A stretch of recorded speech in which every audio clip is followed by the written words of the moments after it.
ဒေါသရဲ့စန့်ကျင်ဘက်ကမေတ္တာဒေါသရဲ့စန့်ကျင်ဘက်ကမေတ္တာဒေါသကမီးနဲ့တူတယ်မေတ္တာကရေနဲ့တူတယ်အဲ့ဒီနှစ်ခုကတစ်ခုကများရင်တစ်ခုကပါတာတစ်ခုကများရင်တစ်ခုကနည်းသွားတယ်ရေများရင်ရေကနိုင်တယ်မီးများရင်မီးကနိုင်တယ်ဒေါသဆိုတဲ့မီးကများရင်ရေမတိုးတော့ကြောင့်လို့ကိုယ့်ကိုပြန်ဆင်ခြင်ရမှာငါခဏခဏစိတ်ဆိုးနေသလားငါခဏခဏမကြေမနက်ဖြစ်နေသလားငါခဏခဏအလိုမကျဖြစ်နေသလားမကြေနပ်တာတို့စိတ်ဆိုးတာတို့ခဏခဏအလိုမကျဖြစ်တာတစ်ခနဲ့ဆိုစိတ်ကဆက်ခနဲ့ဖြစ်ပြီးတော့ဒေါသထွက်သွားရင်အဲ့ဒါဒေါသအားကြီးလာတယ်လို့ခေါ်တယ်ကိုယ်တဏ္ဍာကိုယ်စိတ်မှာဒေါသအားကြီးတဲ့လူကအလွယ်တကူစိတ်ဆိုးစိတ်တူတွေဖြစ်တတ်တယ်ဒေါသအားကြီးရင်ဘာရော့တာမေတ္တာရော့တ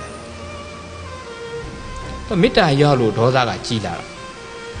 သူအတူမနေဘူးတစ်ခုကများရင်တစ်ခုကနည်းသွားလို့ဖြစ်အဲ့တော့ဘာဖြစ်လဲအဲ့တော့ကိုယ်တဏ္ဍာမှာဒေါသတွေအားများရင်အဲ့ဒီဒေါသကိုလျှော့ချဖို့ဆိုရင်မေတ္တာကမ္မထံဘုရားကတော့သဆန့်ကျင်ဘက်ကိုပွားရမေတ္တာများများပွားမေတ္တာတွေပို့ပါများလာရင်မေတ္တာတဲ့တွေကိုယ်တဏ္ဍာကိန်းလာပြီဆိုတာနဲ့အလိုလိုအေးလာတာဒီနှစ်ခုကအတော်ထူးဆန်းတယ်ဒေါသကထွက်ထားတော့သူများကိုထွက်ထားတယ်ပူတော့ကိုကပူဒေါသသူ့ကိုဆိုတာစိတ်ဆိုတာသူ့ကိုဖြစ်တာတော့သူ့ကိုဖြစ်တာအရင်ဆုံးပူတာကိုပူတာကိုပူပြီးတော့ကိုပူတာကြည့်သူများကမှလိုက်ပူပေါ့ဒေါသနှစ်ဖက်ပူမေတ္တာကြတော့ပို့တာသူများကိုပို့တာအရင်ဆုံးအေးချမ်းတာကိုကအေးချမ်းဟောလုံးစုံများစွာတတ္တဝါချမ်းသာကိုစိတ်မြဲပါစေဥပါယံပေကင်းစင်းဝေငြိမ်းအေးကြပါစေသူတို့ကိုပို့လွတ်လိုက်တာမေတ္တာလေပို့တာသူတို့ကိုပို့တာပဲဟောပို့ရင်နဲ့မေတ္တာတလေရလာတဲ့အခါကိုယ်တိုင်အေးလာပို့တာကသူ့ကိုပို့တာအေးချမ်းတာကိုကအေးချမ်းတယ်ကိုအေးတော့သူများပါအေးသွားကိုပို့တဲ့မေတ္တာတွေစွမ်းနိုင်တဲ့အမြတ်ရောက်တာမေတ္တာကဘလောက်ဝေးဝေးရောက်တယ်အာယုံပြုတ်မှုမှန်ဖို့တော့လိုတယ်ခါကတချို့တွေ9နိုင်ကြ10ညမနဲ့4နိုင်ခွဲထားပြီးတော့ဟောမေတ္တာတွေပို့တာလုံးစုံများစွာတတ္တဝါချမ်းသာကိုယ်စိမြဲပါစေပါဇက်ကအော်တယ်လက်ကဖြန်းတယ်ဆိုချင်းပိတ်ရအဲ့လိုမျိုးမေတ္တာတော့မစွမ်းဘူးမထိရဘူး तू ကပါဇက်ကအော်နေတာစိတ်ကဟိုရောက်တည်းချင်းရိုက်နေအဲ့လိုမျိုးရှိမေတ္တာဆိုတာကဝစီကံမေတ္တာရောမနောကံမေတ္တာရောအာယုံပြုတ်ပြီးတော့ပို့နိုင်ရင်ဘလောက်ဝေးဝေးရောက်တယ်စကြဝဠာအပြင်မှာဟိုအမေရိကနေ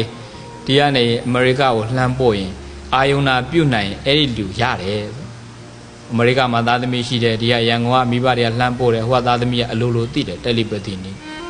အာယုံပြုတ်နိုင်ဖို့အရေးကြီးတာစိတ်ကလည်းရောက်တယ်အာယုံလည်းပြုတ်နိုင်တယ်မေတ္တာတက်လည်းတကယ်အကျိုးလိုလားတဲ့စိတ်ကလေးနဲ့ပို့တယ်ဆိုဘလောက်ပဲဝေးဝေးမေတ္တာကရောက်တာအေးအာယုံပြုတ်မှုလွဲသွားရင်တော့ပါဇက်ကအော်နေတာမေတ္တာသိပ်ပြီးတော့မထီရောက်ဘူးဝစီကံကုသိုလ်တော့ဖြစ်တယ်ဒါပေမဲ့စွမ်းတတ်တိသိပ်မပြေပါဘူးဘုန်းကြီးတို့စာပေမှာမေတ္တာကိုဘာနဲ့ဥပမာပေးလဲဆိုတော့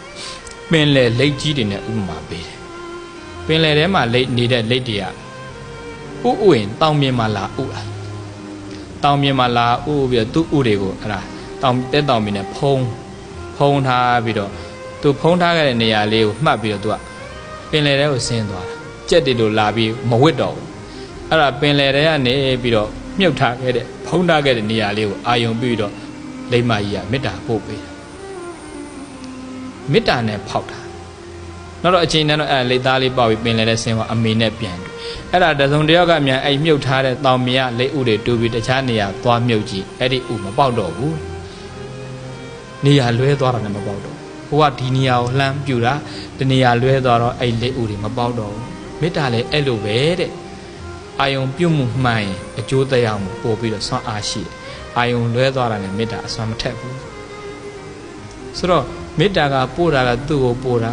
အေးချမ်းတာကိုကအရင်အေးချမ်းတယ်ကိုအေးချမ်းတော့သူများပါလိုက်အေးချမ်းဒေါသကသူများကိုဖြစ်တာပဲပူရကိုကပူတယ်ကိုပူတော့သူလည်းပူတယ်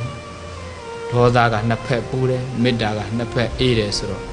အနေမတက်လို့ဖြစ်တဲ့မကျေနပ်တဲ့စိတ်ကဒေါသစိတ်ဖြစ်တယ်အဲ့ဒီဒေါသကိုမေတ္တာတက်လေးနဲ့လျှော့ချဘုရားကပေးတာ